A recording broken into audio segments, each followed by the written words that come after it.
Good day everyone, we are the fourth reporters in part 3 social relation and we are going to discuss the chapter 12 which is helping. Now, there are three primary questions that will be addressed in this video. First, why and when will people help? Who will help? And what can be done to lessen indifference and increase helping? Before I start, let me introduce myself. I am Zildon Ahok and I am going to discuss the why do we help. Now in this section, I will be explaining different psychology theories of what motives helping and the type of helping each theory seeks to explain. Altruism is selfish in reverse. An altruistic person is concerned and helpful even when no benefits are offered or expected in return. Like just for example, giving your lunch money to a friend with no expectation or desire for repayment. Several theories of helping agree that helping behavior benefits the helper and helped. It is because human interactions are guided by social economics. We exchange both material goods and social goods, such as love, service, information, and status. In social exchange theory, human interactions are transactions that aim to maximize one's rewards and minimize one's costs. So, gi-emphasize na rin na people might implicitly weigh the cost of helping against those of not helping, and might also weigh the benefits of helping against those not helping. Like for example, giveaway nimo ang benefits sa pag-donate, which is maka-feel ka og good about yourself or about helping someone, against sa dili mag-donate na makahatag sa imo og saving the time, discomfort, and anxiety. And dili might mag-depend ang people to help or not. Reward that motivate helping may be external or internal. When we say external, we give to get. For example, someone offers a ride hoping to receive appreciation or friendship. And when we say internal reward, on the other hand, focus on increased positive emotion. For example, mag-participate ka sa bloodletting sa Red Cross. And after ka mag-donate, na-feel ka all good about yourself and it gives you feeling of self-satisfaction. Helping supposed to self-worth explains this do-good, feel-good effect, meaning doing good make us feel better. Research said that generous na tao are happier than those who spending self-focus. Thus, helping can increase positive emotion. You might think that people help because it makes them feel good can be seen demeaning. Theory, however, strongly argue that it is a credit to humanity, that helping can inherently be rewarding, and that much of our behavior is pro-social, not anti-social, and that we find fulfillment in giving love. Helping can also reduce negative emotion. Just like for example, when a woman screams outside your window, arouses and distresses you. To reduce your distress, you will be more likely to investigate and give aid to that woman. And also, helping can reduce guilt. Guilt can be a painful emotion that people avoid and seek to relieve. Research says that guilt boosts sensitivity and sustain close relationship by motivating people to confess, apologize, help, and avoid repeated harm. And thus, guilt can motivate people na mo help. It is also important to note that there is an exception to feel bad, do good scenario. Dili always nga we find feel bad, do good phenomenon. One exception is profound grief.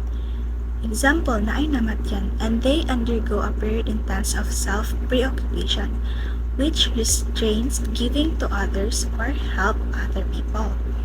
If people is self-preoccupied or if people are depressed or grief, they may restrain giving help. Feel good, do good. Now, try to remember the moment or the day na nakatabang ka sa ibang tao. What does it feels like, and do you feel good about yourself? Happy people are helpful people. If people help, it softens the bad mood and sustains the good mood. Thus, positive mood can dramatically boost helping. Now let's move on to the social norms. Oftentimes, we help other people because we ought to. We ought to help our friend. We ought to return the wallet that we found. And norms that out our life are social expectation. And it prescribes behavior. Helping behavior have identified two social norms that motivate altruism: the reciprocity norm and the social responsibility norm. The reciprocity norm. This one universal moral code: we should return help, not harm, to those who help us. For instance, reciprocity norm in the marriage. At times, the couple may give more than receive, but in the long run, the exchange should be balanced out.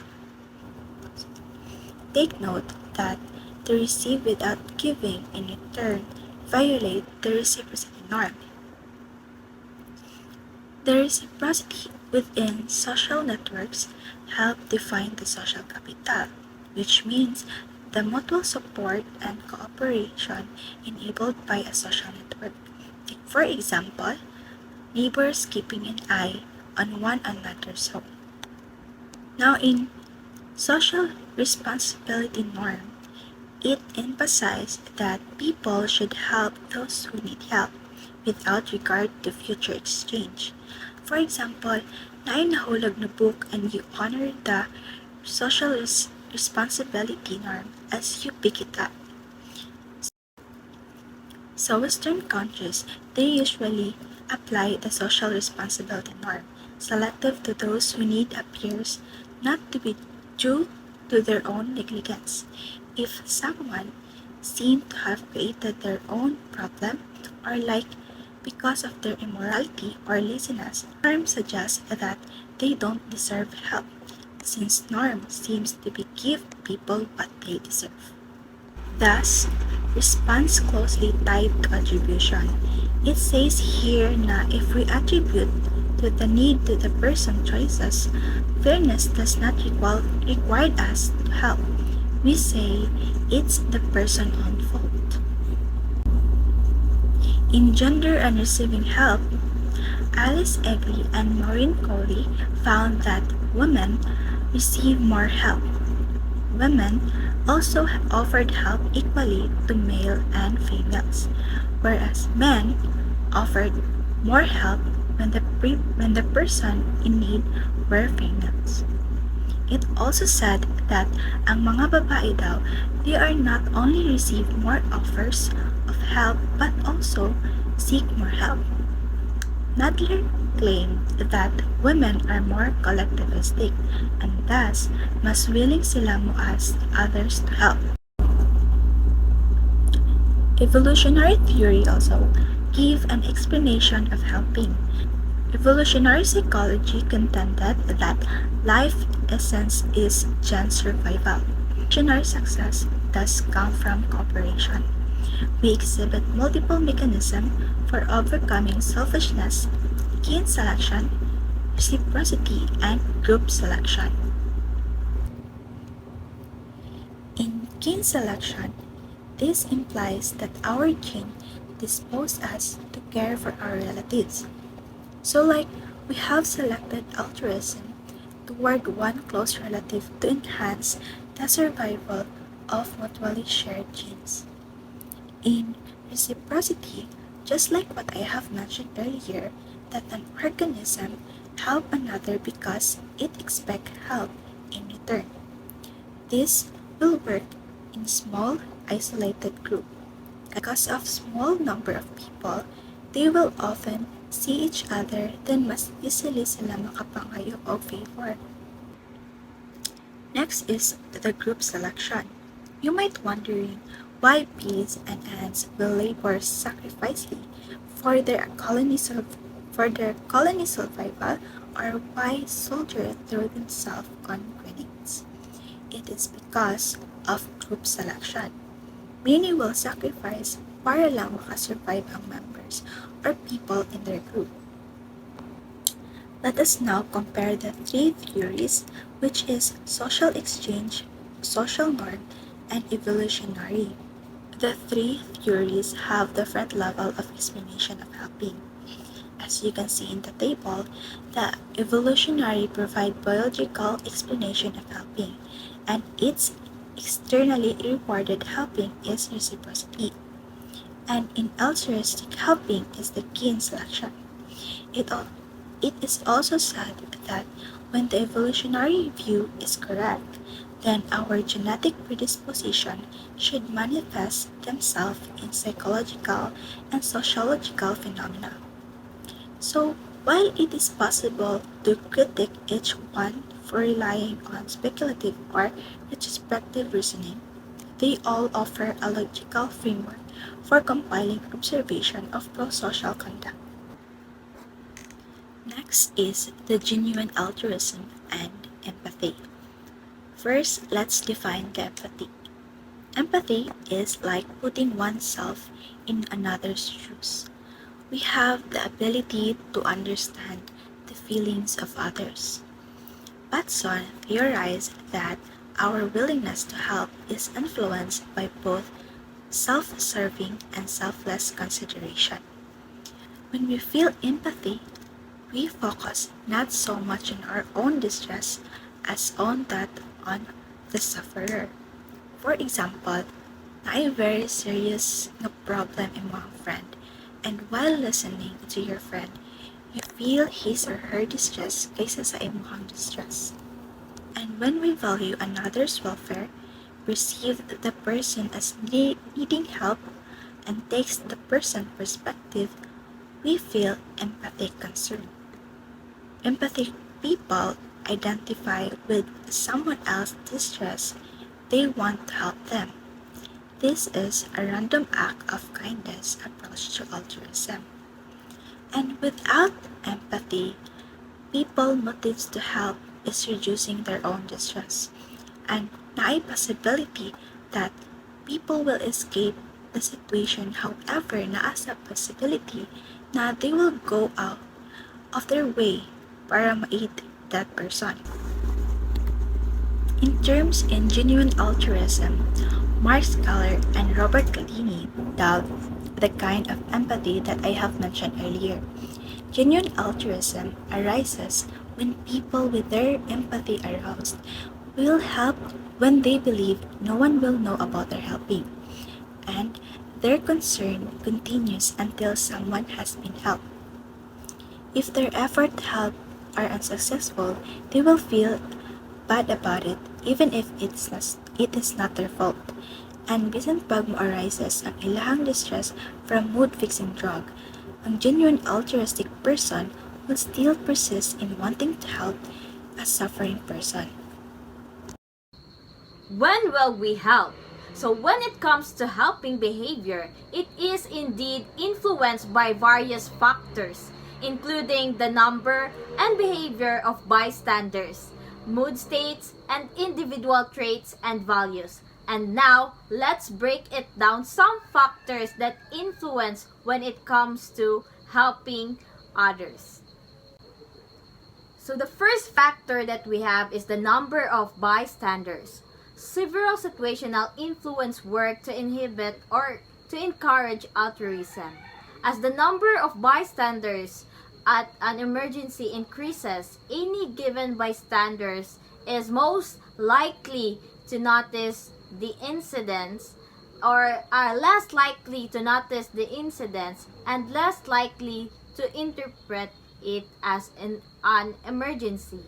And also, it also less likely to assume responsibility of phenomena called the bystander effect. So, the presence of other bystanders can have a significant impact on whether or not someone decides to help. This phenomenon is known as the bystander effect. So what is bystander effect? It is the finding that a person is less likely to provide help when there are other bystanders. So as you can see in the picture from the right, when there are more bystander present, individuals may feel a diffusion of responsibility, assuming that someone else will take action. The behavior of others in this situation can also influence one's decision to help. If others are not helping or seem empathetic, it may discourage also the individuals from taking action. So as you can see, kanang sa mga based on my experience also, no, we have encountered a car accident in which there are a lot of people there who are gathering and just taking pictures or video on the incidents, and then when they ask if they can they already call rescuers or police, someone says that they did not.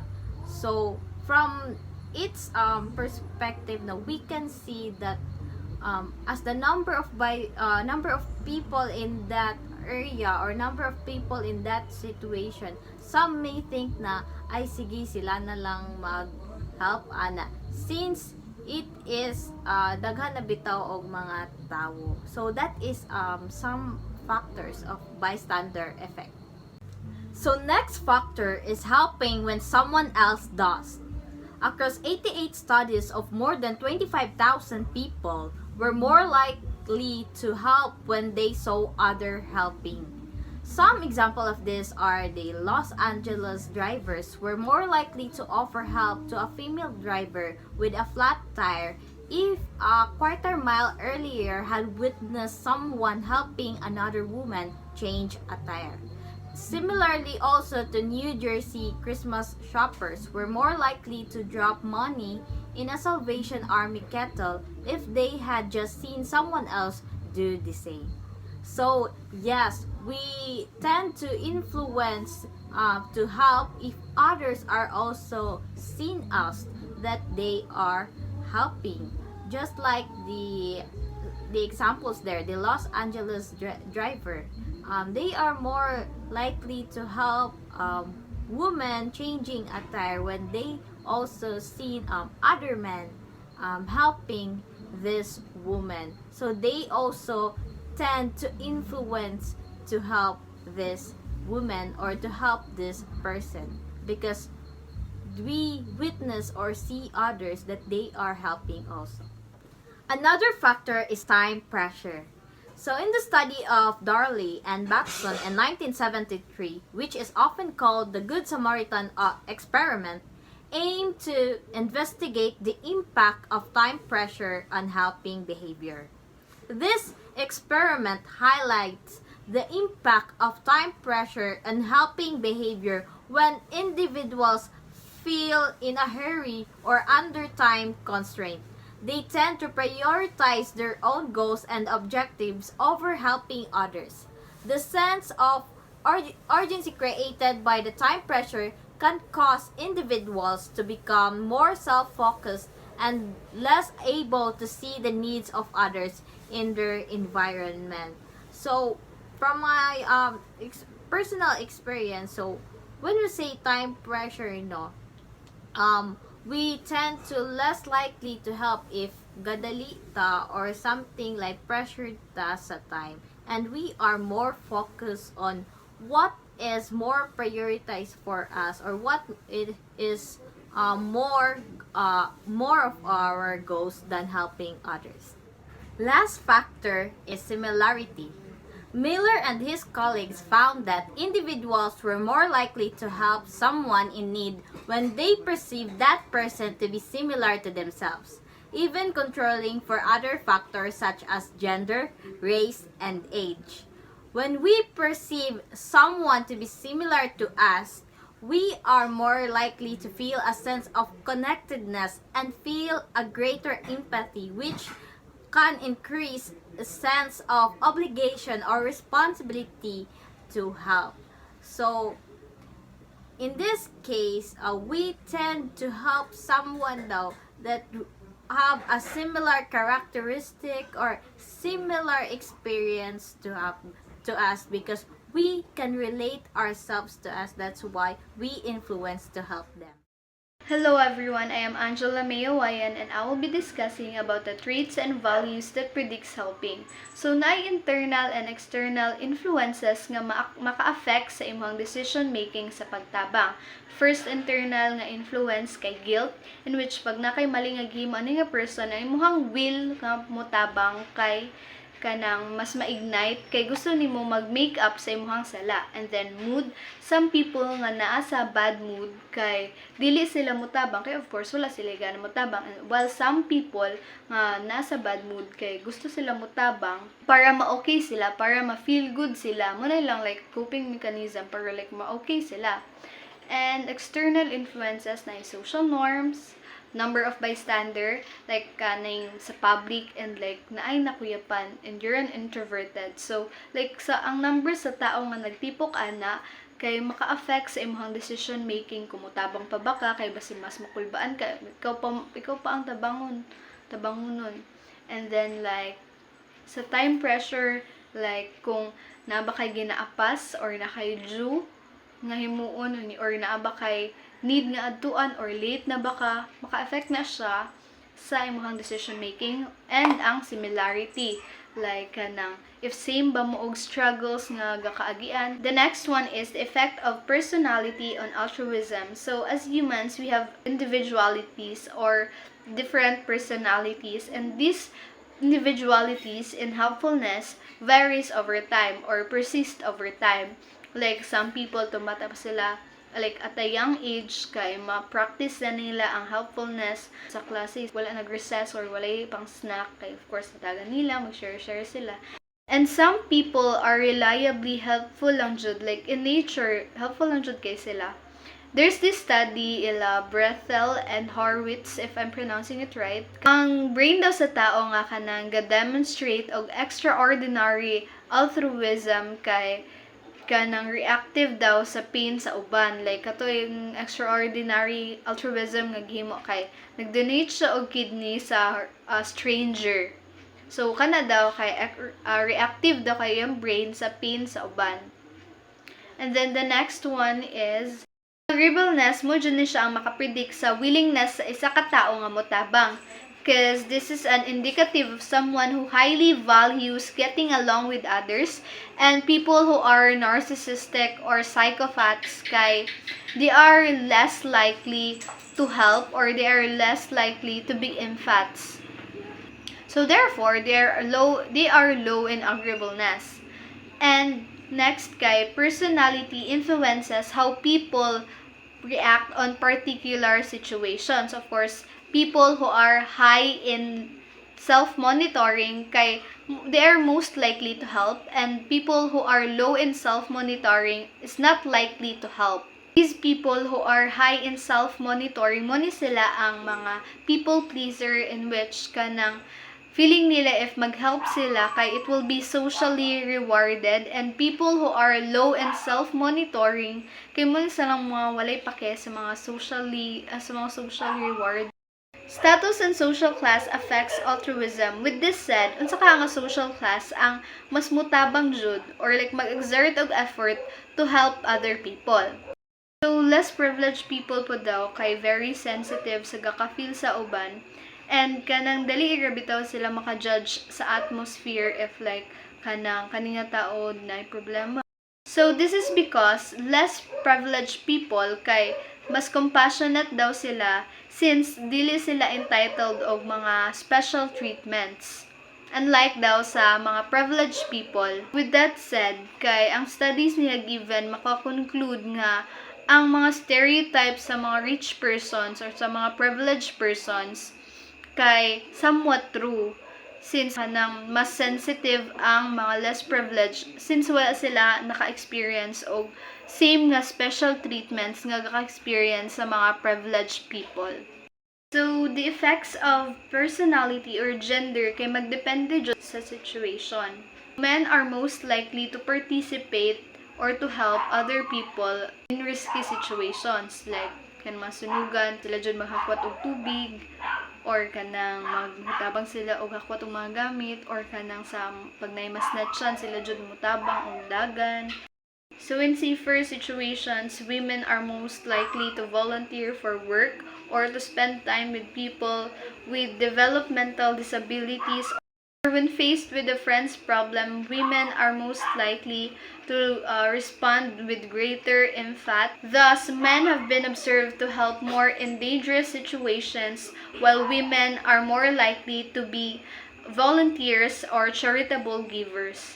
So this painting is inspired by the four chaplains' ultimate selflessness, in which naay four chaplains, which are Methodist preacher George Fox, Rabbi Alexander Good, Catholic priest John Washington, and Reformed Church minister Clark Pauling. Ang story ani kinay four chaplains, and as they arrive sa deck kay kanang nag-hand out na sila og kanang mga life jackets or other necessities para makasurvive ang mga tao kay ang boat ato nga time kay gasink na.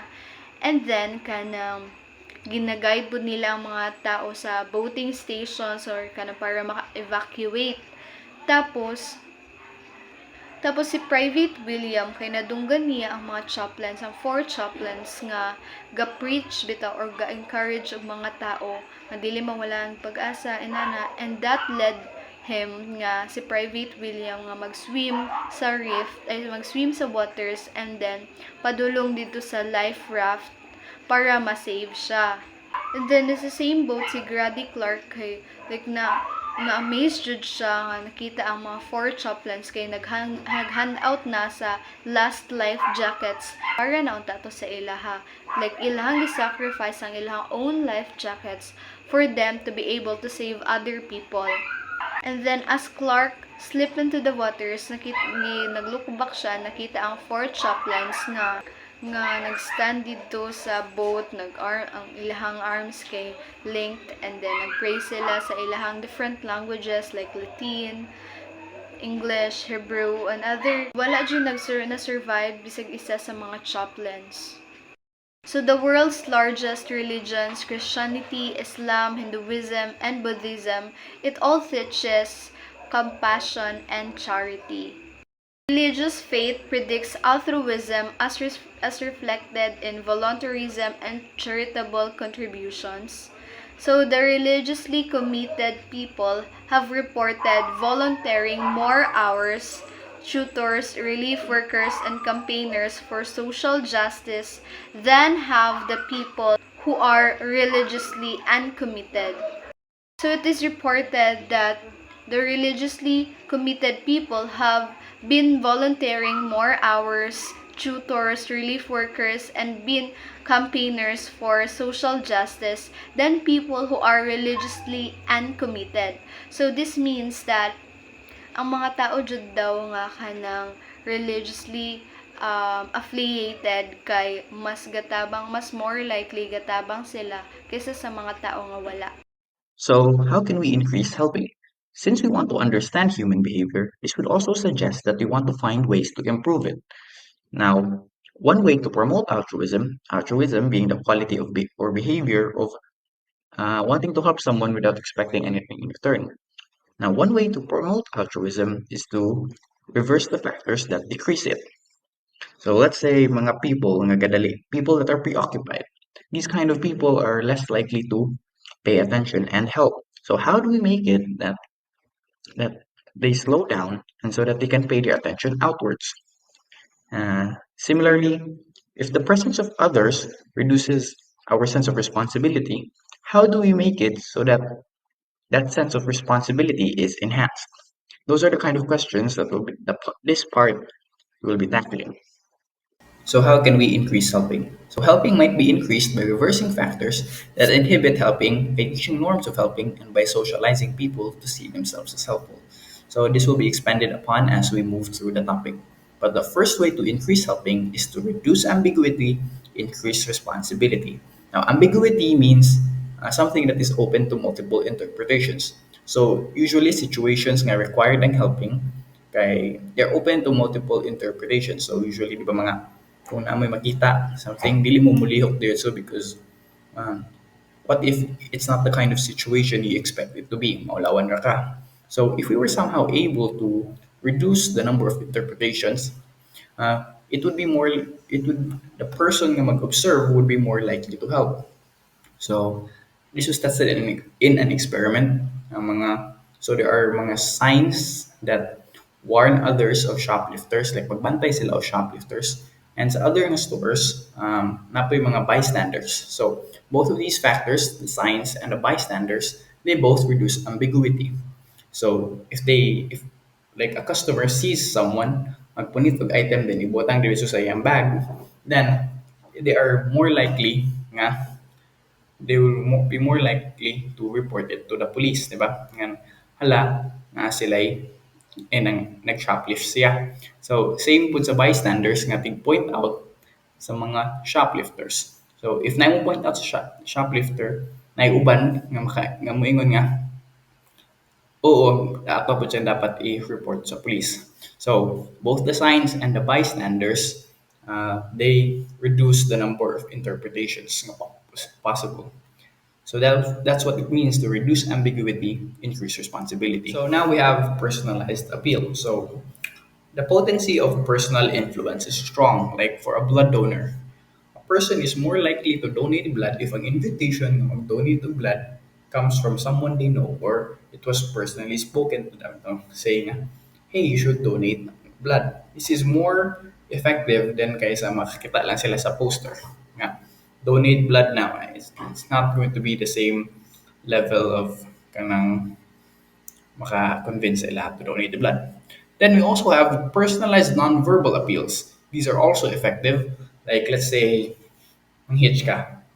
So when manghitch ka and you look at the driver straight in the eye, you're more likely to get a ride than kaysa dili nimo siya latawon sa iyang mata.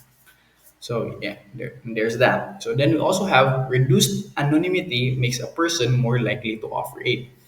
So in an experiment ani, there were two people na sila sa grocery store and ang isa ka customer mismile siya sa other customer. So tungod adto, they have a sense of familiarity na towards each other. So at the time nga manguli na sila duha, this no, note they are both strangers ha. So kay sila kaila, atong manguli na sila, miingon tong nag-smile nga hala nabili na nga akong glasses. Now because they established a sense of familiarity previously, katong gismailan, they are most likely going to help mangita sa glasses sa atong isa ka tawo. So that's what it means to reduce anonymity. Then you also have helpfulness also increases when one expects to meet the victim and other witnesses again. So let's say there was a meeting and anak nga meeting before pa nag-start, kabalo na mo nga you will meet again later in the week. And tungod ana, ay we'll meet later in the week. And ana nga time na ay let's say nag-choke siya, you are you are more likely to help them tungod kay kabalo ka nga mag-meet mo later in the week. So that's what it means. And then we also have circumstances that promote self-awareness should also increase helping. So an experiment was done on this. So there were people nga gitake ang picture and there were people that wala gitake a picture. Ang people nga gitake ng picture, ang ilang picture was i-post on different na mga asa nila mo post maybe online or on a poster. And because they know of this, they become more self-aware. They know nga ilang nga nawong is magamit somewhere, ma-post somewhere. So because of that, along the way, kung maglakaw sila, uh, they are more likely to help sa mga kakahitabo sila. This may come in the form of mamamit sila basura to help the community or like mag-help sila sa mga kilid-kilid ng mga tao kung sa ilang makita. So that's personalized ng appeal. Like nakadepende sa situation. So now we have guilt and concern for self-image. So people who feel guilty will act to reduce guilt and restore their self-worth. So this begs the question, na if we can awaken someone's guilt, can we increase the desire to help? So this leads us to the next point. Guilt-laden people are helpful people. So sa experience mismo sa author, so musakay na siya train and he saw this one person na nag-struggle to get up sa sidewalk and he wanted to help, but ilarga na ang train. So he felt guilty about it, and because he was guilty at nga situation, later in the day he offered his seat sa elderly nga person. So he was guilty, so mibawi siya or may help siya sa lain nga tao despite nga di na to sila similar nga tao. Next, we have another practical way to trigger concern for self-image is to ask for a contribution so small that it's hard to say no without feeling like a Scrooge. So a Scrooge is like a person nga galot kayo nga bisag gamay lang kay digid mo tabang or bisag gamay lang kay digid mo hatag. Let's say kanang musakay ka og bus sa terminal and nadi ba usually mga musaka ana kay mag beg for alms and moingon sila Ah, ay for at first was sila ingon, mga nana na sila. And once they ingon nga, bisag gamay lang kayo ma'am, bisag piso lang ma'am, um, makatabang na, you end up feeling guilty and you're concerned for your self-image. So usually, ang hitabo sa uban, makahatag sila or makahatag sila og basta ko dako, dili piso lang. And next, we have labeling people as helpful can also strengthen their self-image. So, what this means is that kintahay na nag-donate to isa ka charity. And we tell this person nga, hey, you're such a good person, you're so helpful. This will actually increase the likelihood of them, once again, contributing to a charity in the future, thus increasing the chance of them helping. So, like for example, in this image, so the guilt someone feels after makakita sila aning person, it will increase the chances of them helping someone else later sa ilang adlaw. So now we will be discussing about socializing altruism. Now, there are practical ways to socialize altruism, and the first one is by teaching moral inclusion. So, one thing in common about kanang mga rescuers during war is that they pay medical attention to those who need them, despite of who or what they stand for. So, bisan pagkontra or kauban, they will help. They will pay medical attention. Now, this is what moral inclusion is about. Bisan pag asa sila nga grupo, timuha silang tabangan. And moral exclusion is omitting certain people from one circle of moral concern. Exactly the opposite of this.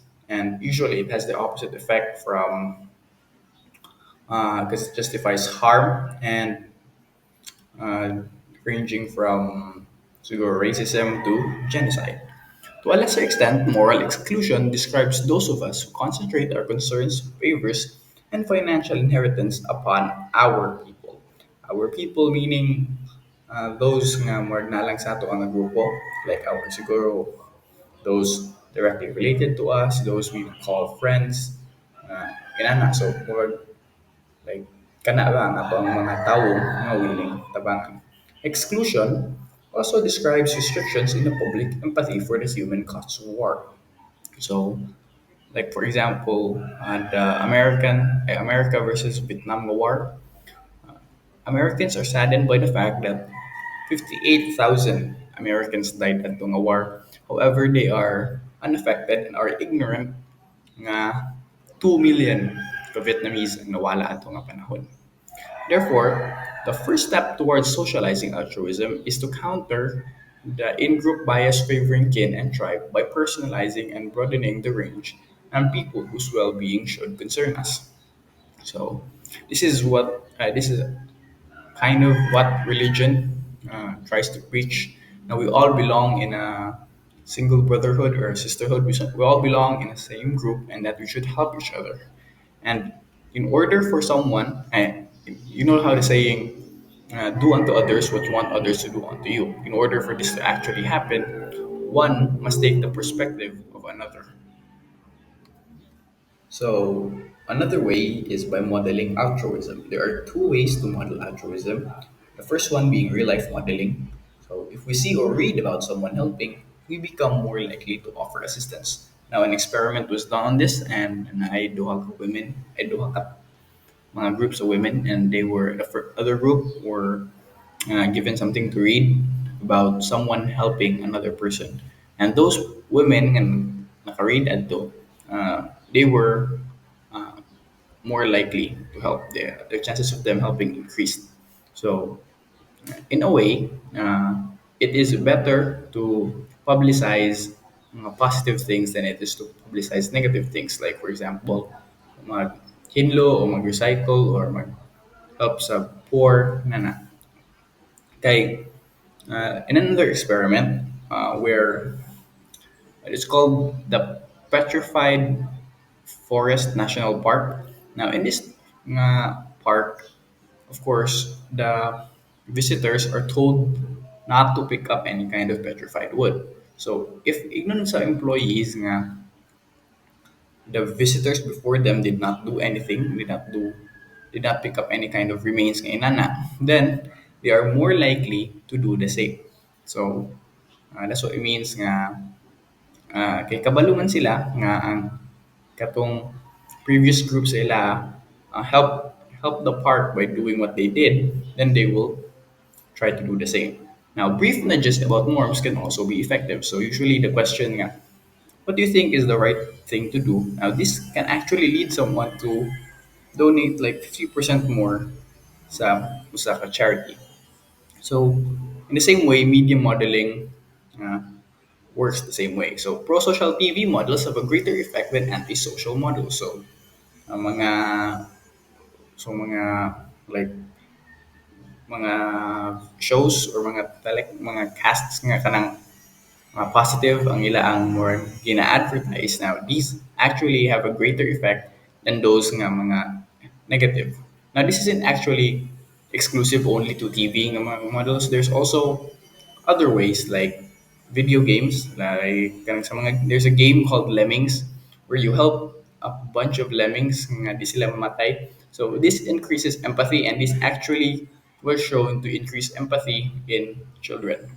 So now we have learning by doing. So just as immoral behavior fuels immoral attitudes, helping increases helping. So when kindergarten children are asked to make toys for hospitalized children or for their art teacher, after completing the task, they actually become more helpful. Now, in a larger scale, such as service learning, where you are actually mandated nga mag-appeal ng mga kind of activities, they actually promote social responsibility, cooperation, and leadership.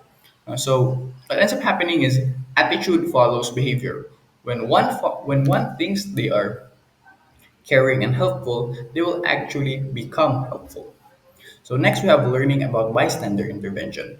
We're learning about the factors that inhibit altruism reduce their influence. So an example of this is if you were in a situation right now nga makahelp ka, but you know about how the bystander effect affects the inhibition of helping, what will you do? Will you actually move? Will you actually help? Kaya hala kasabot ka nga, daghan na ba yung tao kailangan tao, this might affect nga if nabay mo tabang yun or wala. So, will this actually prompt you to help the person na kailangan ng tabang?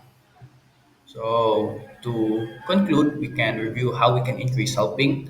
So, we can undo the restraints on helping by reducing ambiguity and increase responsibility, narrow down the possible interpretations so that we can increase the likelihood of someone helping. There's also personalized appeals, depende sa situation sa isang tao, how we can actually appeal to them, how we can increase their likelihood of helping. And there's also enabling guilt and concern for self-image. So, how we can awaken ang ilang guilt in order to enhance their sense of responsibility. And then we have socializing altruism, so teaching moral inclusion, model altruism, learn by doing, attribute helping behavior to altruism, learn about altruism, which we all just very recently discussed.